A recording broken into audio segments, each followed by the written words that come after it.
At malayo yung susunod na bang.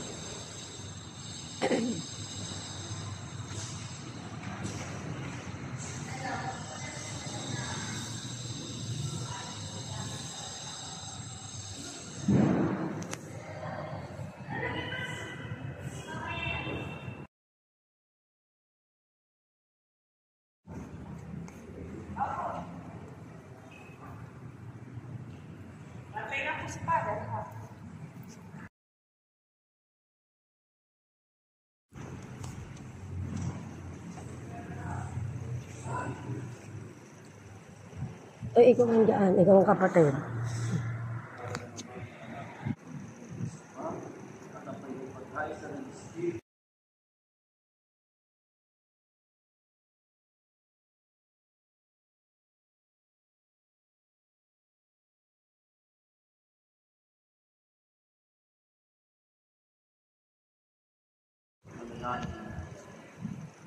Ama naming may kapatid, magiging sa atin ang pananampalataya ng iyong anak na si Jesus Cristo ay namatay at magiging buhay upang nagawin kami sa kamatayan.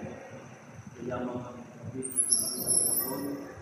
ikinay na ipag-asa kay Cristo, lubiin ko na sa ating araw makasama siya sa kanyang maliwanaging buhay ng buhay. Niluluod namin ito sa pamamagitan ng Cristo, kasama ng Espiritu Santo, magpasa sa walang hanggan. Sumayin niyo ang Panginoon At sumayin. mabuting balita ang Panginoon ayon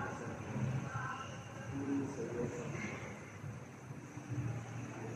Noong panahon iyon, sinabi ni Jesus sa mga tao, "Malapit sa akin ang lahat na binigay sa akin ng Ama. Hindi ko itataboy ang sino ng lumakad sa akin. Kapag mo ba mula sa langit, hindi upang gawin ang kalooban ko, kundi ang kalooban na nagsunod sa akin. At ito ang kanyang kalooban. Huwag kong papayaan ang lahat kahit isa sa mga ibigay niya sa akin, kundi uling buhayin sila sa aking araw. Sapagkat ito ang kalooban ng aming Ama, ang lahat ng makakita at inalis sa anak, ay magkaroon ng buhay o magkakita. Kasi sila hindi buhayin sa aking araw. Huwag mo din balita ang pinupuli ka namin.